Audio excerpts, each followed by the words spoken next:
오늘 하나님께서 저희들에게 주시는 말씀은 잠언 4장 23절과 마태복음 11장 28절부터 30절까지의 말씀입니다.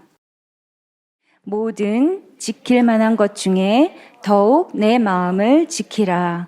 생명의 근원이 이에서 남이니라. 이번에는 마태복음 11장 28절부터 30절까지의 말씀 저와 함께 읽으시겠습니다. 수고하고 무거운 짐진 자들아 다 내게로 오라. 내가 너희를 쉬게 하리라. 나는 마음이 온유하고 겸손하니 나의 멍에를 메고 내게 배우라. 그리하면 너희 마음이 쉼을 얻으리니 이는 내 멍에는 쉽고 내 짐은 가벼움이라 하시니라. 우리 특별 새벽기도 기간에 우리 수요 예배 나오기가 굉장히 힘이 드시죠. 육체적으로. 게다가 날씨도 춥고 지금 현장에서 또 집에서 실시간 온라인 생방송으로 함께하고 있는 모든 분들에게 하나님의 은혜가 충만하게 임하기를 축원합니다. 오랜만에 수요 예배 강단에 서게 돼서 참 감격스럽고 기쁩니다. 한 해를 시작하는 첫 주 1월 첫 주 수요 예배 설교는 항상 저한테 부탁을 하십니다. 모든 첫 번째 주 메시지는 다 담임 목사한테 떨어지는 것 같아요. 직원 예배도 그렇고 모든 예배가. 그런데 아마 한 해의 좌표가 될 수 있는 어떤 말씀을 기대하시는 것 같아서 상당히 부담스럽습니다. 근데 이 수요 예배 제가 어떤 말씀을 전할까 이렇게 생각하다가 내면 세계를 바로 세우는 영적 하프타임이라는 주제를 하나님께서 가슴속에 생각나게 하셨습니다. 이 플로리다에 가보면은, 미국의 플로리다에 가보면은 그 습하거든요. 그 늪지대를 위에다가 도시를 세웠기 때문에 종종 그 싱크홀이라는 그 현상이 일어납니다. 그 도로 밑에 지반이 약한데 이 습한 대로 이렇게 막 홍수가 나가지고 밑에 지반이 침식이 되면 위에 도로 위에 차들이 오고 가고 그럴 때 이게 무게를 견디지 못하고 지반이 꺼져버리는 현상이죠. 한국도 보면은 가끔 이렇게 도로가 가라앉는 이 싱크홀 현상이 일어나죠. 위에 무게를 밑에 내면이 견디지 못하고 붕괴되는 거예요. 그런데 그것이 도로에서만 일어나는 게 아니라 사람한테도 일어납니다. 우리는 이 겉의 외형을 보고 이 사람이 참 성공했을 것이다 라고 막 판단을 해서 많은 기대를 쏟는데 너무나 성공적인 사람이 순식간에 막 툭 무너져 버릴 때 깜짝 놀라죠. 그래서 아주 유명한 유명 인사가 갑자기 자살을 해버린다던가 우울증으로 막 엘비스 프레슬리처럼 막 마약에 탐닉하다가 무너져 내린다든가 이런 거를 보면은 깜짝 놀랍니다. 아니 저 부러울 것 없는 사람이 어떻게 그런 일을 저지르지? 성경에 보면 이 싱크홀 현상을 인생으로 보여준 사람이 사울이었죠.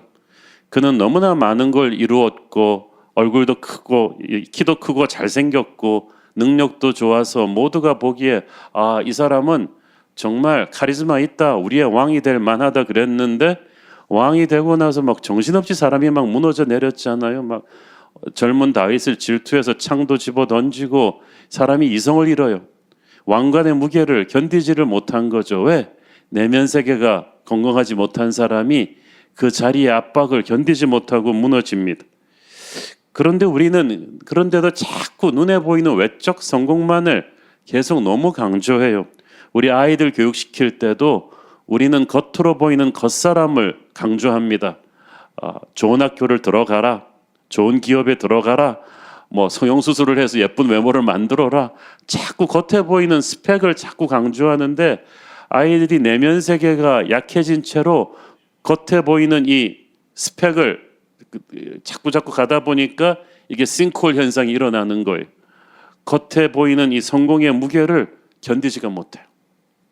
서울대학교에서 그 학생들 상담하는 분 얘기를 들으니까 서울대생들, 제가 또 하버드 학교에서 학생 상담하는 사람한테 똑같은 얘기를 들었는데 반이 우울증이에요. 절반이 열등감 환자예요. 불안해서 어쩔 줄을 모르는 거죠. 그러니까 학교에서 1등하면서 그렇게 달려왔는데 내면 세계는 뭐 형편없이 약한 거예요. 우리 사회가 지금 좀 그런 것 같아요. 세상은 보이는 외모와 업적을 강조하지만 진짜 중요한 것은 뒤에서 받치는 보이지 않는 내면 세계예요. 기초공사가 잘 안 된 건물은 높아지면 질수록 재앙입니다. 언제 무너질지 몰라요. 성공하는 사람들이 굉장히 많이 지쳐 있고 신경질과 분노가 가득하고 불안감과 두려움에 가득 차서 뭔가 쫓기고 있는 거, 대인관계에 문제가 있는 거, 사람들이 한마디 하면 막 흔들리는 거, 내면 세계가 약하기 때문입니다. 근데 내면 세계가 건강한 사람은 평안함과 여유가 있습니다. 담대함과 사랑이 있죠. 누가 뭐라 해도 잘 흔들리지 않습니다. 오늘 그래서 제가 얘기하고 싶은 것은 그것입니다. 내면 세계를 강하게 하라. 깊이 있게 하라. 우리 찬송가 중에서 제가 좋아하는 찬송가가 중에 그게 있습니다. 밤 깊도록 동산 안에 주와 함께 있으려 하나. 여기서 이 동산이 뭐겠는가? 이 동산은 주님과 함께 있는 내 내면 세계예요. 하나님께서 그 내면 세계 안에 함께 거하시면 거기서 치유도 하시고 능력을 주시고 지혜도 주시는 것입니다. 이 내면 세계 안에 주님과 함께 깊이 거니는 이 임재, 이 예배의 자리를 지키는 사람은 세상에 어떤 비바람이 와도 흔들리지를 않죠. 작년에 한참 코로나가 심할 때 저는 한국에 이름 있는 중대형 교회 목회를 은퇴하시고 아프리카에 선교사로 가 계시는 한 한국교회 지도자이셨던 선배 목사님의 카톡을 받았습니다. 그분 그랬어요. 한 목사님, 저는 왜 하나님께서 이 코로나 사태를 통해서 우리 모두를 이렇게 멈춰 세우셨을까라고 생각해 봅니다. 그것은 우리 모두가 그동안 너무나 정신없이 달려오느라고 지쳐있고 자기 내면 세계를 들여다볼 틈이 없었기 때문입니다. 그래서 하나님께서 우리를 주님의 임재 앞으로 초대하셔서 더 겸손히 더 깊이 있게 기도하고 예배하며 우리의 내면 세계를 재충전시키고 계신 게 아닐까요? 라는 카톡 글이었습니다. 그러고 보면은 우리가 안 멈추니까 하나님께서 이런 외적 환경을 통해서 우리를 멈춰 세우시는 때가 종종 있는 것 같습니다. 제가 남해에 관광 갔다가 유배박물관이라는 데를 한번 들려봤어요. 여러분도 남해 한번 여행하실 때 있으면 꼭 들려보기를 바랍니다. 그 유배박물관은 보니까 남해가 그렇게 아름다운데 조선시대 때 죄짓고 귀양 온 사람들이 가장 많이 오는 데 중에 하나가 이 남해였어요. 그런데 이 귀양 온 사람들이 유배 와가지고 그 나는 새도 떨어뜨리던 권력자들이 유배 와서 할 게 없으니까 또 배신당하고 좌천당하고 그러니까 묵상이 깊어지고 거기에 있는 평민들과 어울리고 그러면서 인생을 보는 눈이 깊어지고 그래서 또 시간도 많아지고 하니까 그때 쓴 책들 뭐 김남중의 사시남정기라든지 그런 책들이 기가 막힌 작품이라는 거예요. 서양 문학에서도 이 도스토옙스키 같은 사람은 유배 문학이 아주 대명사죠. 그 시베리아 수양소에 이렇게 유배 가고 그래가지고 푸시켄이나 솔제니치나 이런 사람들도 귀양 가가지고 엄청난 영적인 내면 세계에서 깊이 있는 묵상을 해냈다는 거예요. 하나님께서 우리 인생을 유배 보내듯이 딱 멈춰 세우게 하는 때가 있습니다. 저도 몇 번씩 말씀드렸지만은 10여 년 전에 우리 교회 개척하기 전에 갑자기 안면마비가 와가지고 심하게 안면마비가 와가지고 석 달 동안 바깥 출입을 못하고 이렇게 딱 몸을 추스려야 됐던 때가 있습니다. 제 성격상 그거는 견딜 수 없는 시간이었습니다. 저는 뭐 타고난 행동파거든요. 그래서 월요일 날도 걔는 뭐 계속 일했어요. 부목사 시절에. 일하면서 또 목요일 날은 포항에 있는 한동대 가서 강의하고 비행기 타고 올라오고 또 잠시 좀 쉬는 틈에는 계속 책을 읽고 책을 쓰고 그러다 보니까 저는 그 잠시라도 이렇게 일을 안 하면 안 되는 사람이었는데 그러다 보니까 우리 교회 부목사님들이 아무리 열심히 해도 뭐 이렇게 열심히 하는 것 같지가 않은 이런 못된 신드롬이 있어. 그런데 하나님이 갑자기 저를 멈춰 세운 거예요. 처음에는 속이 상해서 하나님, 나같이 열심히 일하는 목사가 일 안 하면 하나님 손해일 텐데 왜 나를 이렇게 아프게 하셨습니까? 그런데 하나님께서 나를 멈춰 세우면서 굉장히 많이 스스로를 돌아보게 하게 하셨어요. 스스로 그래서 그 다음부터는 과부하가 걸린다 싶으면 영적 하프타임을 선포하고 한 걸음 뒤로 물러나서 숨 고르기를 합니다. 그때 기적같이 낫긴 했지만은 저를 치료해 주신 그 침 놓으신 유명한 한의사분이 말하기를 자기가 이렇게 30년이 넘게 침을 놨지만 이렇게 심한 안면마비는 처음인데 이건 내 침이 고친 게 아니라 하나님께서 목사님에게 두 번째 찬스를 주신 거다. 그런데 몸 관리를 잘 하시라. 목사님 같은 성격은 하나님이 멈추지 않으면 자기 몸을 안 돌보기 때문에 이제 체력이 완전히 회복된 게 아니고 평생 이때까지 체력이 한 80% 정도 있다고 생각하면 된다. 그러니까 옛날 생각하던 것보다 20-30% 일을 줄여서 해야 된다. 숨 고르기를 하고 가시라. 그것이 저한테 아직까지도 참 큰 도움이 되었고, 그리고 그때 정말 몸이 아픈 자들을 많이 생각하게 되었고 기도의 세계에 깊이 들어가게 되었고 성령 체험을 다시 하는 계기가 되었습니다. 그래서 지금도 이제 그게 몸에 배가지고 사역을 하다가 이게 좀 과부하가 걸린다 싶으면 스톱하고 일주일에 하루씩 기도하러 간다든지 영적인 하프타임을 가지곤 하죠. 그러면 하나님께서 이렇게 상처를 회복시키시고 잘못된 건 바로 잡아주시고 마태복음 11장 28장 30절 말씀처럼 수고하고 무거운 짐진 자들아 다 내게로 오라 내가 너희를 쉬게 하리라는 그 음성을 딱 제 자신에게 들려주십니다. 내 멍에는 쉽고 가벼우니 그 하나님께서 이 멍에라는 건 우리에게 주어진 일이잖아요. 이 일을 그 하나님 말씀하시는 멍에는 소가 끄는 쌍멍에입니다. 2마리의 소가 끌어요. 나 혼자만 하려고 했는데 하나님이 나를 이제 같이 데리고 가면서 이제 목회를 해주시는 거죠. 제가 보니까 사도 바울이 좀 저랑 비슷한 성격의 사람이었던 것 같아요. 그 짧은 생애 동안에 그냥 그 로마 제국을 3번이나 돌아다니면서 곳곳에 교회 개척하고 전도하고 펄펄 뛰었던 사람인데 사도 바울을 멈춰 세우는 건 감옥에 갇힐 때뿐이었어요. 감옥에 갇히니까 뭐 합니까? 사도 바울이 글을 씁니다. 그게 신약 성경의 3분의 1을 차지하는 옥중서신이잖아요. 주옥 같은 요즘 모든 교회론과 조직신학의 기초가 되는 이 글들이 감옥의 묵상에서 나왔어요. 갇히고 멈추니까 묵상이 깊어졌어요. 그 영적인 하프타임을 주님이 주셔서 사도 바울의 기가 막힌 그 글들이 나온 거지 않습니까? 하나님께서 우리 인생의 바쁜 일상을 멈춰 세우는 이 영적인 하프타임은 그만큼 중요한 거예요. 우리가 내면 세계를 정돈하고 하나님의 말씀에 열려 있으면 하나님이 우리에게 꼭 필요한 말씀을 주십니다. 저는 우리 이 수요 예배의 영적인 의미를 좀 깊이 많이 생각을 해보았습니다. 한국 교회의 수요 예배의 전통에 있는 것은 축복이라고 생각합니다. 딱 수요일 일주일에 그 전반전이 지나고 조금 주일날의 은혜가 좀 가라앉을 쯤 세상의 여파에 지치고 힘들 때쯤 하프타임처럼 딱 등장한 수요 예배, 이것이 가지는 영적인 의미가 너무나 크지 않습니까?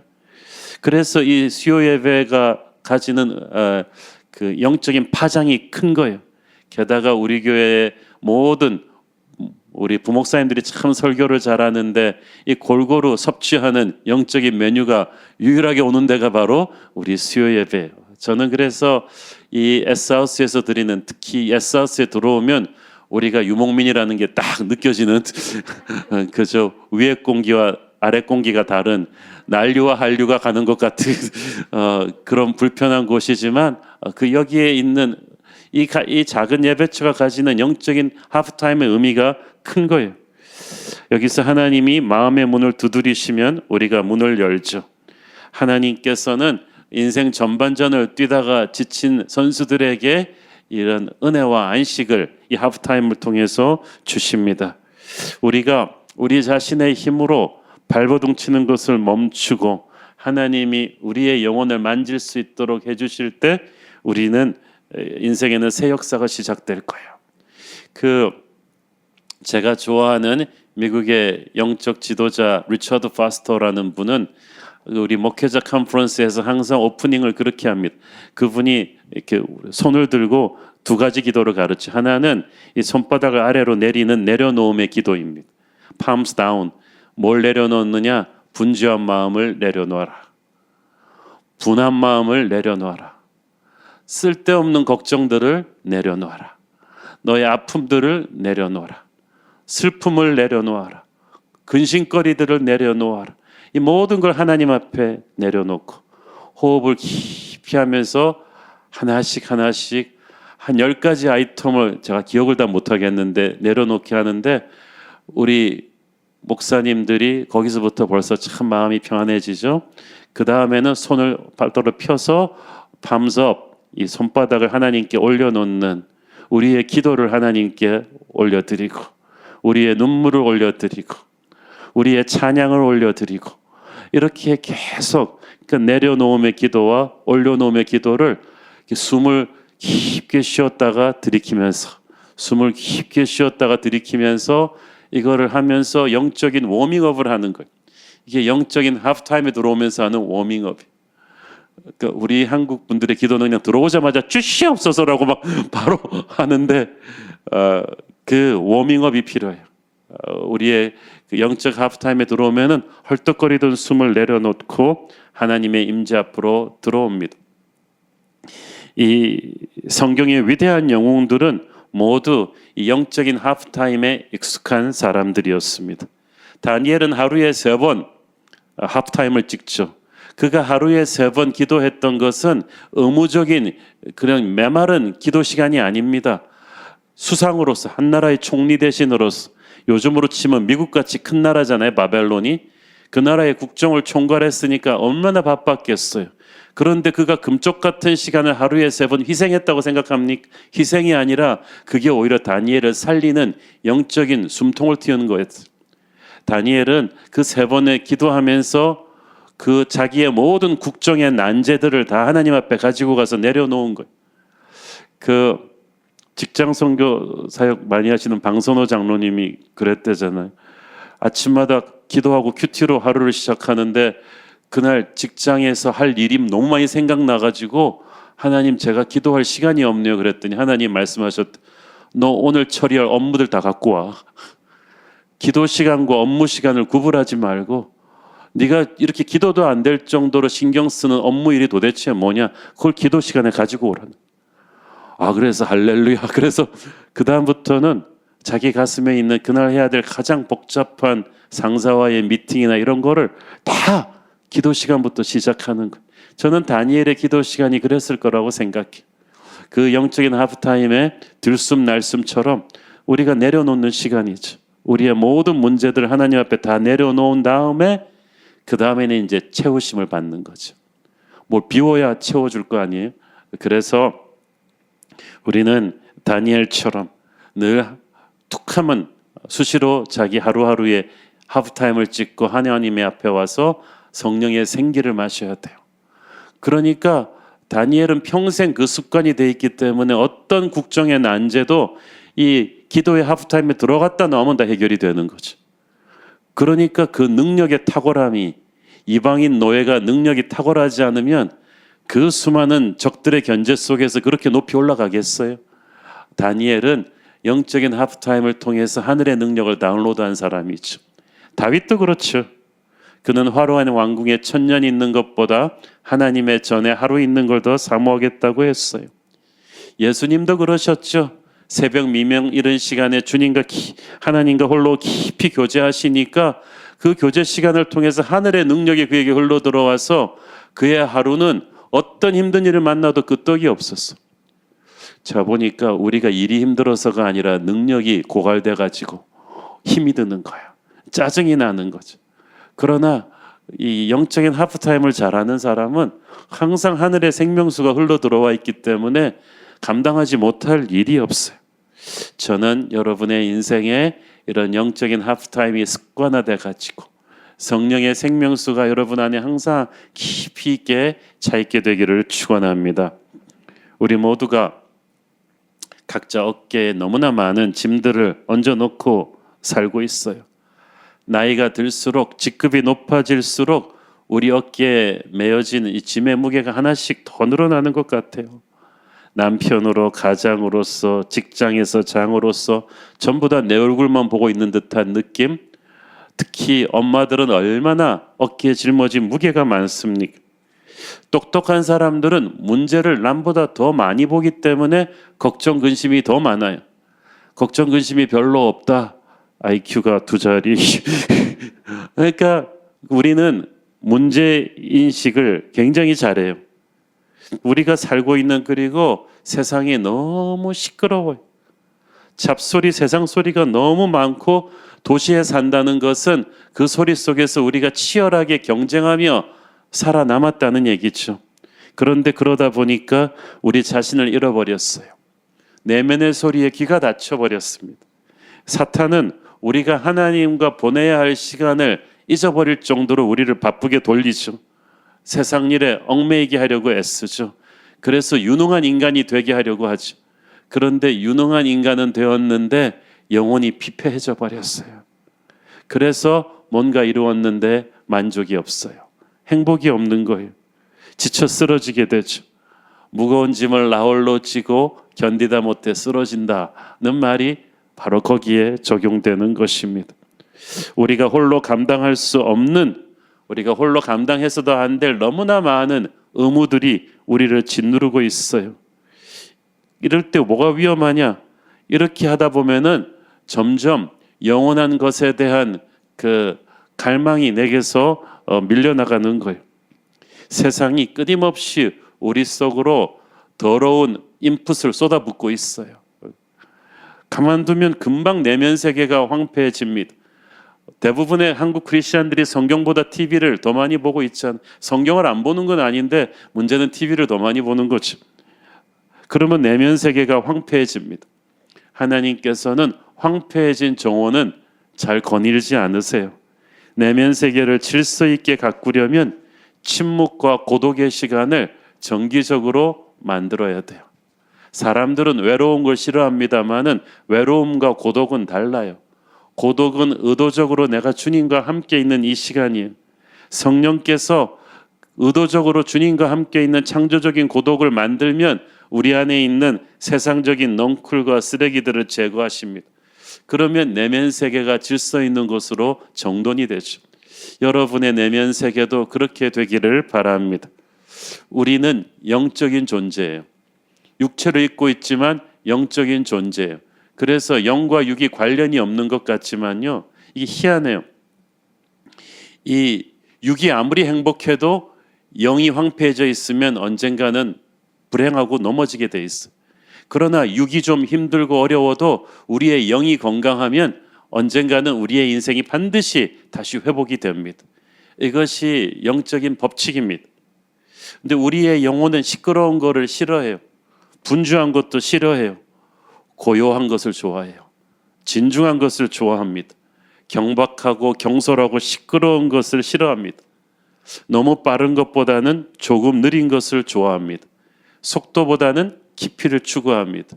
우리의 목자가 우리를 데리고 가시는 곳은 잔잔한 물가예요. 잔잔한 물가는 still water, 빠르게 흐르지 않는 잔잔한 물이라는 거예요.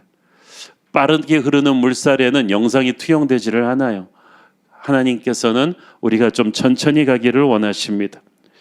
리처드 파스터의 글에 보면 그런 말이 있어요. 오늘날 절실히 요구되는 사람은 재능 있는 사람이 아니라 깊이 있는 사람이다. 깊이 있는 사람. 우리가 이제는 모든 걸 다 스마트폰으로 검색해서 보는 세상이 되었잖아요. 검색을 잘하면 유능한 인간이 됩니다. 그러나 사색을 하면은 깊이 있는 사람이 됩니다. 깊이 있는 사람이 돼야 다른 사람들의 심령을 이해할 수 있고 느낄 수 있고 그래야 주의 손길이 되어 그들을 도울 수 있습니다.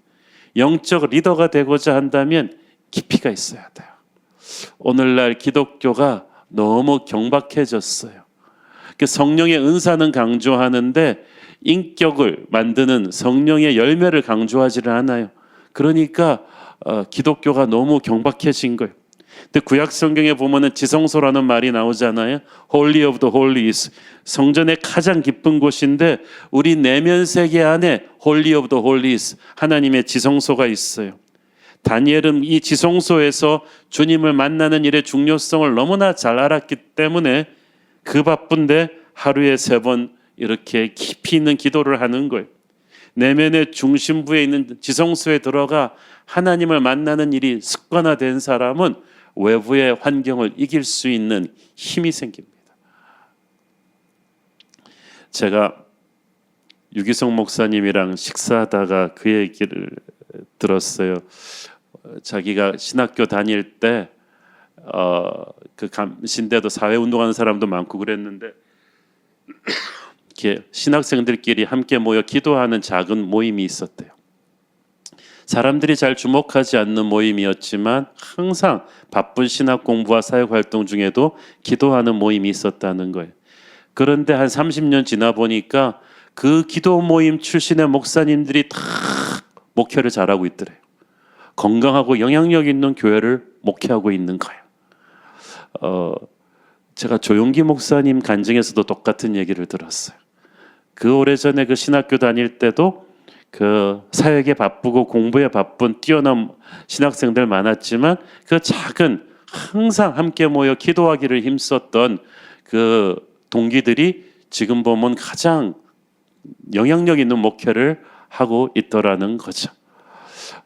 정말 신학생들 바쁘거든요. 저도 제 신학교 시절 보니까 너무너무 바빴지만은 제가 그때 주일 설교에서 한번 말씀드린 것 같은데 그 동서양의 부흥의 주역을 이끌었던 목사님들의 전기를 쭉 읽어보니까 공통점 한결같이 그 바쁜 사역 중에도 기도의 자리, 묵상의 자리를 타협하지 않았다는 거예요.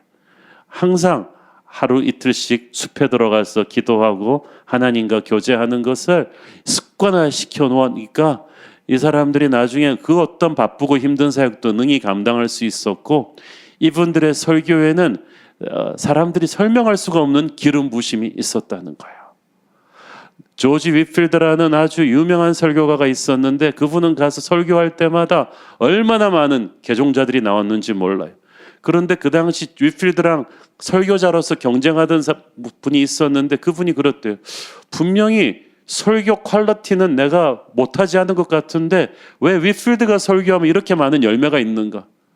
그것은 영적 내면 세계에 깊이 있는 지성소를 지킨 사람과 그렇지 않은 사람의 차이죠. 기름 부으심의 파워라는 건 엄청난 것입니다. 묵상하는 삶을 사십시오.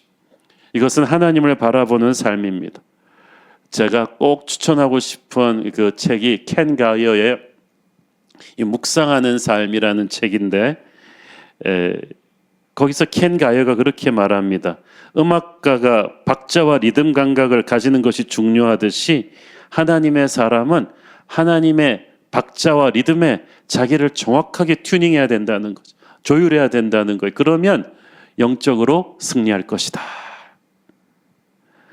묵상하는 삶, 하나님의 말씀을 듣고 묵상하면서 자신의 소리를 죽이고 하나님의 소리를 듣기 위해 침묵할 줄 아는 삶이 바로 그런 사람이다라는 거예요. 사람들의 평가나 칭찬이 아닌 하나님의 말씀을 가장 중요하게 생각하고 거기에 최우선 순위를 두는 삶이 바로 하나님의 묵상하는 삶. 해바라기가 아니라 주바라기. 그죠? 시편 46편에 보면은 Be still and know that I am God. 너희는 가만히 있어 내가 하나님 됨을 알지어다. 거꾸로 말하면 가만히 있지 않으면 너희가 설치면 하나님 됨을 잘 알 수가 없다는 거죠. 가만히 있어 침묵을 해야 하나님을 깨닫기 시작합니다. 침묵 훈련은 영성 훈련의 스타트입니다. 성급함과 조급함을 다스리는 능력이죠. 우리는 너무나 많은 말을 하고 살아요. 특히 우리 목회자들은 너무 설교를 많이 하기 때문에 특별히 리처드 퍼스터 목사님 말씀하시기를 목사님들은 정말 침묵 훈련 많이 해야 된다. 하나님의 언어를 충분히 고일 때까지 기다리고 설교를 해야 되는데 쥐어짜서 말하면 안 된다는 거예요. 우리가 침묵할 때 하나님을 알게 되고 우리의 영혼이 잠잠해져서 하나님의 성령이 채울 수 있는 여유를 만들어 드리는 거야. 많은 사역을 감당하고 있는 사람일수록 남에게 더 맑은 물을 퍼주기 위해서 우리의 내면 속으로 더 깊이 파고 들어가야만 합니다. 이 시간은 우리 자신을 묵상하는 게 아니고 불교의 나를 비우는 참선이 아니고 우리의 내면 속에서 우리를 기다리시는 하나님을 만나는 시간입니다. 굉장히 능동적인 침묵이죠. 유능한 인간이 아니라 깊이 있는 인간이 되기 위해서 우리는 하나님의 임재 안으로 깊이 들어갑니다. 이 침묵의 시간, 하나님과 교제하는 시간은 현실로부터 도피하는 시간이 아니라 오히려 이 현실에서 감당하고 있는 일들을 더 높은 차원에서 바라보고 해결할 수 있는 힘을 주는 거죠. 타인을 위하겠다는 마음이 많은 이 자기희생 증후군이 있는 분들이 있어요. 제가 아는 목사님들도 그런 분이 있어요. 막 가족이고 뭐고 다 팽개치고 교인들 이름은 막 계속 뛰어다니고 쉴 줄을 모르는 목사님. 그런데 그러다가 쓰러지더라고요. 그러다가 목회 그만두고 도망가 버리더라고요. 탈진해가지고. 왜냐하면 우리 인간의 힘으로 남을 사랑하기 힘들어요. 사람의 노력과 재능으로 어떻게 목회를 10년, 20년씩 합니까? 구세주 컴플렉스가 있어요. 내가 모든 사람의 문제를 다 해결을 해야 된다는 좋은 의도로 시작했죠. 그러나 수많은 목회자, 선교사, 주일학교 선생님, 교회 사역자들이 그러다가 번아웃돼서 쓰러져 버렸어. 그러다가 성적 유혹에 빠지기도 하고 가정이 붕괴되기도 합니다. 그런데 구세주 예수님은 구세주 컴플렉스가 없었어요. 예수님은 많은 일을 하셨지만 일 중독자는 아니었어요. 군종들이 몰려오면 그는 아예 배를 빌려서 제자들과 함께 달아나셨습니다. 한적한 곳을 찾았고 하나님과 늘 조용히 묵상하고 교제를 했습니다. 그는 수많은 사람들을 치유하고 고쳐주셨지만 만나는 사람들 전부를 치유해 주지는 않으셨어요. 주님의 생애에 온 세상을 다 회개시키겠다고 하지도 않으셨습니다. 하실 수도 있었겠죠. 그렇지만 건물 하나 남기지 않으시고 책 하나 쓰지 않으시고 책은 바울이 쓰게 하시고 베드로가 쓰게 하시고 그리고 세계 선교도 바울에게 또 제자들에게 맡기시고 가셨어요. 팔레스타인 밖으로 벗어나 본 적도 없으셨어요. 그렇지만 그의 영향력은 온 세계에 커버하고 있지 않습니까? 그는 하나님의 아들이시지만 육체의 한계를 잊고 사는 인간이 어떻게 살아야 되는지를 우리에게 보여주셨습니다. 우리는 구세주 컴플렉스에 빠져서 너무나 많은 하나님의 일을 우리 생애에 다 하려고 하는데 예수님에게 이런 점을 배워야 합니다. 자기 자신의 몸과 영혼을 충분히 쉬게 하십시오. 저는 그래서 리차드 포스터 목사님이나 골든 맥도날드 목사님 같은 영성의 대가들로부터 그 말을 숱하게 들었어요. 목사님, 안식을 죄스러워하지 마세요. 기도원 가기 위해서 교인들로부터 떨어지는 것을 죄스러워하지 마세요. 그것이 오히려 교인들을 더 풍성한 꼴로 먹이는 것입니다. 목사님이 교인들에게 줄 수 있는 가장 큰 선물은 육체적으로, 정신적으로, 영적으로 건강한 목사님 자신입니다. 그 건강한 자기 자신을 만들기 위해서 목사님은 항상 하나님의 임재 앞에 들어가서 쉬는 훈련, 일을 멈추고 그분의 음성 속에서 안식하는 훈련을 해야 됩니다. 안 그러면 고갈되어서 쓰러지게 될 것이고 그러면 목사님이 돌봐야 될 양떼들이 피폐해지게 된다는 거예요. 자기 페이스를 컨트롤해야 된다는 것입니다. 내면 세계를 강하게 하는 이 묵상의 삶, 말씀을 가까이 하는 삶이요 항상 기도하는 삶입니다. 기도하는 삶을 살기 위해서 정말 중요한 것은 바쁘다는 핑계 안 하는 거야. 제가 대학생 캠퍼스 사역을 전도사 때 많이 했는데요. 미국 대학생들은 공부 진짜 많이 시키거든요. 그래서 항상 하는 말이 방학만 하면 자기는 성경을 많이 읽겠다. 기도를 많이 하겠다. 방학하고 나니까 더 안 해. 시간이 없어서 못한다. 이건 다 거짓말이에요. 우리는 절대로 무덤에 갈 때까지 덜 바빠지는 때는 없을 거예요. 사탄이 우리를 처음에는 바쁜 걸로 막 유혹하다면 그 다음에는 게으르게 해서 영적으로 잠들게 합니다.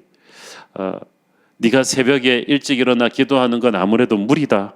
하루 종일 정신없이 바쁜데 어떻게 기도할 시간이 있겠는가? 하나님도 너를 이해하실 거야. 그런 식으로 자기 합리화를 시킵니다. 근데 예수님을 보세요. 굉장히 바쁜 분이셨잖아요. 구름대같이 사람들을 몰고 다니셨습니다. 그런데 예수님은 바쁘게 사셨지만 그의 영혼이 조급한 적이 없었어요. 허둥대시는 법이 없어.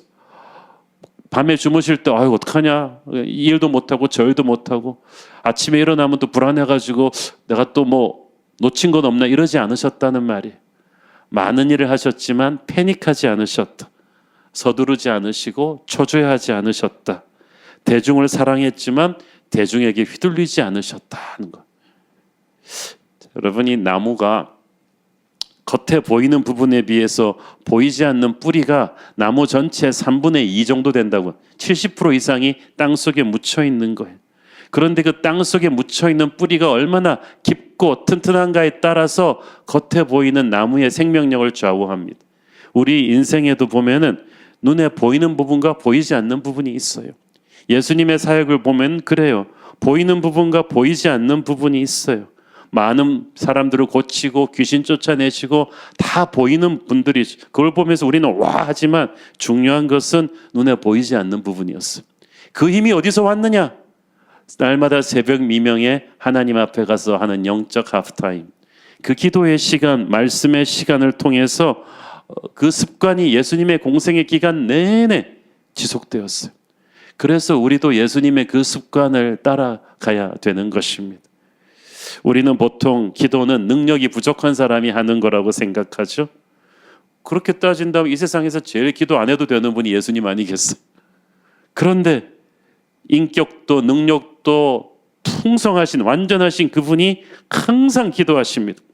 예수님의 공생의 시작은 40일 금식 기도였어요. 그의 마지막 공생의 끝도 하나님께 드리는 대제사장 기도였어요. 주님은 끊임없이 하나님의 음성을 듣고 계셨고 하나님과 깊은 교제를 통해서 하늘과 땅의 모든 능력을 끊임없이 공급받고 계셨어요. 그러니까 그 엄청난 사역의 파워가 해결이 되는 거죠. 우리의 갈등과 고민과 목마름의 원인은 모두 하나님과의 깊은 교제 부족에 있습니다. 예수님께서 제자들한테 직접 모범을 보여주셨잖아요. 따로 한적한 곳에 가서 기도하는 모범. 그래서 우리도 주기적으로 시간을 내서 따로 하나님 앞에 가서 엎드리는 훈련을 시도 때도 없이 해야 돼요. 이건 누가 가르쳐 주는 거 아니에요. 그냥 시도 때도 없이 하는 거예요. 자기 루틴을 만들어 가지고 하루에 1시간, 2시간 정도도, 저 같은 경우는 요즘은 추워서 못 가지만 양재천 산책 기도를 저는 좀 많이 하거든요. 찬양을 듣기도 하고 좋은 설교를 듣기도 하고 시도 때도 없이 그걸 해가지고 내 내면 세계를 다스려야 돼요. 그렇게 해야 하늘의 능력이 제 안에 찰 수 있거든요. 그렇게 해야 나한테 과도한 짐을 지우려는 마귀를 무력화시킬 수 있거든요. 기도는 눈에 보이지 않는 것이라 당장 안 해도 티는 안 납니다. 그렇지만 시간이 갈수록 기도와 말씀의 내면 세계를 다지는 사람과 그렇지 않은 사람은 차이가 엄청나게 나게 돼 있어요. 여러분, 아무리 좋은 핸드폰도 배터리도 영원히 갈든 배터리는 없죠. 그렇지만 벽에 전원 콘센트에 딱 꽂아 놓으면 이거는 배터리 나갈 걱정이 없죠. 내면 세계가 건강한 사람은 전원이 영원히 플러그에 꽂혀 있는 핸드폰과도 같아요. 메마른 동산에 물을 공급하는 성령의 생수가 항상 그를 채울 것입니다. 그래서 그는 패닉하지 않는 거예요. 사랑하는 여러분, 저는 우리 수요예배 성도들이 항상 이 내면 세계를 풍성한 은혜로 채우는 그런 분들 되기를 축원합니다. 영적인 아까 말씀과 기도의 시간이지만 동시에 또 영적인 고전들을 많이 읽으십시오. 우리 이번에 공동체 추천 도서로 추천한 제가 사랑하는 강준민 목사님의 깊은 기도의 영성, 여러분 한번 음미하면서 읽어보십시오. 그 책은 그냥 후딱 헤어치는 게 아니라 음미하면서 읽어야 돼요. 강준민 목사님을 제가 30년 넘게 알았는데 그분은 약간 좀 목사의 목사처럼 조용하신 분인데 그 한국의 리처드 포스터 같아요. 그냥 동서양의 이런 좋은 영적인 고전들을 많이 읽어서 녹여낸 책입니다. 개인적으로 여러분이 그런 영적인 고전을 많이 읽으시고 어떤 고전을 읽어야 될지 모르겠다. 교회에서 읽으라 그러는 거 다 읽으시면 돼요. 이걸 음미하면서 읽으시고 또 이 믿음의 친구들을 내면 세계가 강한 믿음의 친구들을 많이 사귀세요. 우리 교회 커피 브레이크 수요 예배 끝나고 하잖아요. 말씀을 묵상하고 나누는 이 커피 브레이크 친구들도 이런 믿음의 친구들이죠. 이 내면 세계가 강하면요 사람들한테 쉽게 휘둘리지를 않아요. 내면 세계가 강하면 역경 지수가 높아집니다. 위기가 와도 회복하는 능력이 빨라져요. 내면 세계가 강하면 지혜가 깊어지죠. 똑똑하진 것보다 지혜가 깊어져요. 내면 세계가 강하면 삶을 대하는 태도가 항상 기뻐하고 쉬지 않고 기도하고 범사에 감사하는 이 태도가 완전히 달라지는 그런 승리하는 삶을 살게 될 것입니다. 다시 한번 말씀드리면 저는 이 일주일 딱 중간에 있는 이 수요 여성 예배가 정말 우리 교회 영적 하프타임과도 같아요. 너무나 중요한 시간이에요. 그래서 이 시간을 여러분이 fully enjoy 했으면 좋겠습니다. 그리고 지금 실시간 온라인 생방송으로 보고 계신 분들도 매주 수요일마다 많은 분들에게 이 시간을 전해주시고 함께 초대하셔서 여러분의 영적인 내면 세계가 올 한 해도 아주 깊어지고 단단해지는 그런 축복이 있게 되기를 축원합니다.